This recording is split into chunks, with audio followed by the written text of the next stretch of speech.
नमस्कार सभी को। सुस्वागतम सुस्वागतम सुस्वागतम। कला और ज्ञान की इस पावन बेला में आप सभी का हार्दिक अभिनंदन है। आज हम आपको भाषा के उस संसार में ले चलेंगे जहां शब्द केवल अर्थ ही नहीं बल्कि सौंदर्य भी रचते हैं। यह कहानी है अलंकारों की, जो भाषा को सजाते हैं, संवारते हैं और उसे जीवंत बनाते हैं।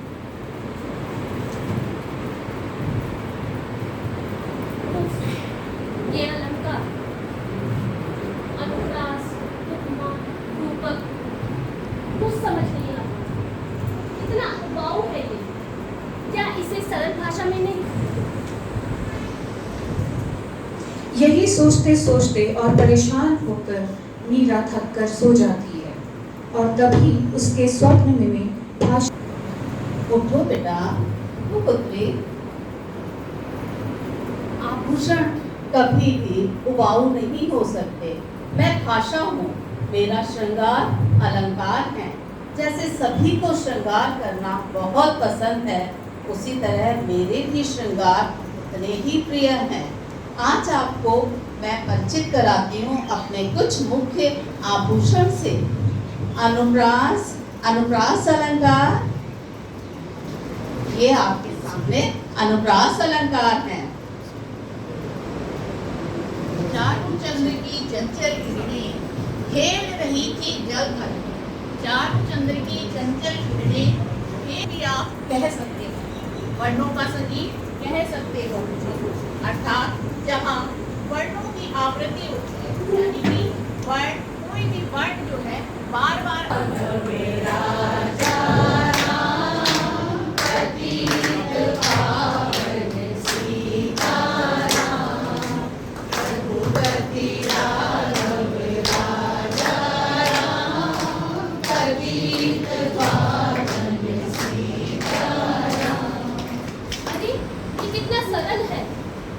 एक वर्ण की आवृत्ति दो या दो से अधिक बार होती है, वहाँ अनुप्रास अलंकार होता है। बहुत खूब मीरा।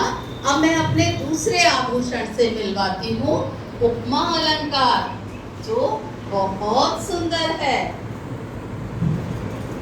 बेटा मीरा, जहाँ पर भी मेरा कार्य है समानता या तुलना करना। जब भी किसी वस्तु की तुलना किसी प्रसिद्ध वस्तु से की जाती है ना, वहाँ पर मेरा वास होता है।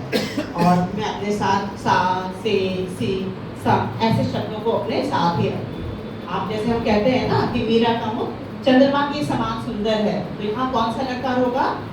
क्योंकि चंद्रमा के समान सुंदर है, हमने शब्दों का प्रयोग किया। ठीक है। और बेटा तुम्हें फिल्मों की बात तो समझ में आती होगी ना, तो आप लोग मेरा साथ देंगे। ये चांद सा रोशन चेहरा, जुल्फों का रंग सुनहरा, ये झील सी नीली आंखें, कोई राज है इनमें गहरा।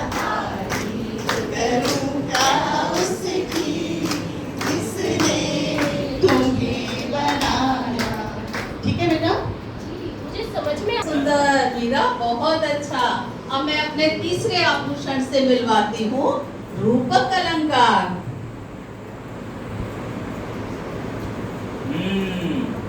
तुलना, बहन उपमा, ये क्या कह रही हो? तुम तो हम सब में भेद करती हो। मैं रूपक हूँ, मैं भेद नहीं करता, मैं तो आरोपण करता हूँ।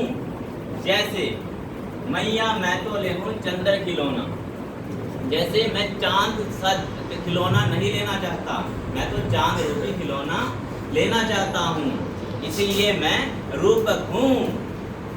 अरे वहाँ जहाँ एक रूप दे दिया जाता है, वहाँ रूपक अलंकार होता है। बहुत ही अच्छे।